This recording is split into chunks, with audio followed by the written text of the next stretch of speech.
It's a little earlier than I'd normally do it, but we have got a container of onions that are ready to harvest.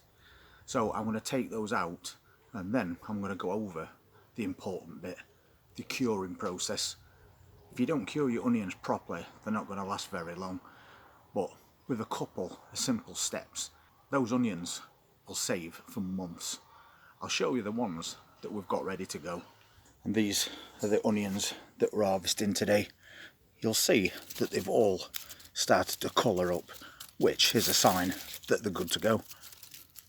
And we've got a couple of good sized ones in there as well. But I don't want to leave them in here for much longer. You can see that all these tops have fell over and they've gone soft, which means they're definitely ready. So we need to get them out, cure them, and then store them correctly. So that's what we're going to do. And even though this is still quite a small container, we've got 21 onions ready to harvest. And the process is simple. We basically just give them a twist and pull them out. Shake off any excess soil. Don't break these tops off and leave the roots as they are. And each time you take one out, just give it a gentle squeeze, because if you get any that's soft, you need to discard those. They won't store for long at all. Look how easy they come out. Got some really nice onions there. They're not huge, but we didn't expect huge onions from a very small container. Although we have got one right there. It's a very good size.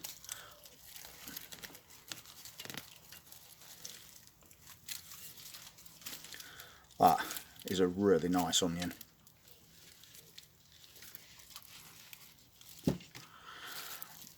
Don't bang them around because you don't want to bruise them either.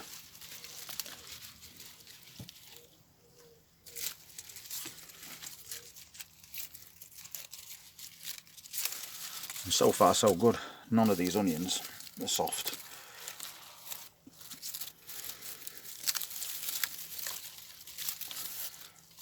So I'll get on and empty all the rest out. Since we've got quite a lot of sunshine, haven't we? It's a perfect time to be doing this. That's another good sized one as well. And that's his last one. But for a container this size, I think that's a really good harvest. So for its first container, that's what we came out with. Really nice amount of healthy looking onions. So next thing we need to do is cure them, which basically means drying them out. And if you've got something like this, a table with gaps in between, they're perfect, because all you need to do is just carefully thread it through that gap without damaging that stem, and then just pull it down and leave it like that. And you can do this using an old pallet as well if you want. Make sure they've got a little bit or a gap between them as well, because they need airflow, otherwise they could start rotting.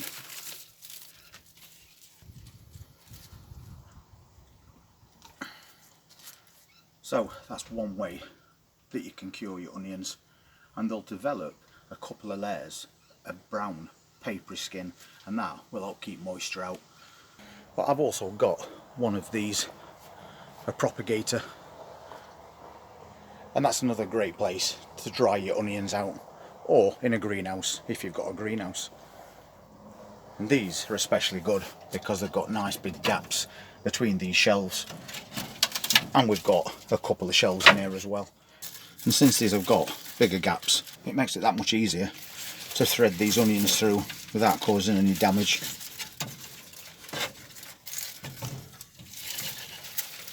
And the whole point of doing this in this Propagator is that we can protect them from any rain. You don't want your onions getting wet while you're trying to cure them. That's going to cause problems. So again, just like we did before, threading those through and leaving a gap so they've got good aeration, which is important.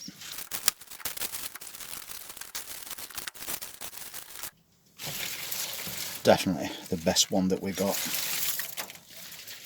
So I'll just carry on and we'll get the rest of these set up. There we go, that's the onions all set up. And the good thing about using this propagator is that we can leave it open to get good airflow around these onions. As I said, it's really important that you do that. But if we have any rainstorms, which we do tend to around this area, then I can just close that lid and as onions are fully protected until they're ready to be stored. So there you go, pretty simple process. And when you're curing these onions, they can take up to a month. And you'll notice that the green parts of those stems will completely die back, and they'll have that extra layer of brown skin as well. And that is the part that's most important, that they get nice and dried out, and then they'll store for a long time. So once you've passed the curing stage of these onions, you'll notice that they've got a couple of layers of papery brown skin, and that's what's going to protect them for longer storage. But once they've reached that stage, you need to take them out of the greenhouse or propagator or cold frame, whatever you've used to cure your onions, and then you need to move them somewhere else. And you need to tie them together and hang them up. That way they're not going to get attacked by vermin. And you need to put them in a cool, aerated, dry place. So you can basically just hang them up in your shed if you've got a garden shed, and just leave the door open through the day to make sure it gets that airflow that it needs. And you'll still be eating those onions come spring next year, depending on how many you harvest. And we've got quite a lot to harvest out of those big containers at the front, so it's going to be a real good year for onions. But there is one more thing that I want to do before I go, and that's concerning these red onions. As you've seen on previous videos, we did multi-sow them, and they've done quite well. These aren't as ready as the other ones, but there is one in particular, this red one, that I want. I need it for a particular reason, and because we've multi-sown, we can just twist one out and give extra room for the others to grow bigger. So that's the one that I want, and it should just let go if I just turn it a couple of times. There we go. Now the rest of those onions have got plenty of room to grow a little bit more. And that is a nice red onion. I'm really pleased that we finally got some decent sized red onions. We don't usually have a lot of luck, but this year we grew these from seed, and I think that's what's made all the difference. And if you're harvesting red onions, you can cure them the exact same way you do the ones we've just taken. But I want that for today, and it is nice and firm. So if you want to just take one onion from multi-sown onions to use, you can do that. You can leave them in your containers for quite a long time, but when they've reached that stage, that is when this bulb is mature enough to harvest. So I'll cut the top off that, we'll pop it in fridge, and we'll wait a few weeks for those onions to properly cure, and then we'll get them moved somewhere else that's nice and cool and aerated. And when it comes to curing and storing onions, they're the only rules that you need to follow. Anyway, I think we've got a lot of onions on way as well, and if you want to see what else we do over the next few weeks as we enter into August, then please hit that subscribe button, press that notifications bell, and I'll see you on the next one. Take care.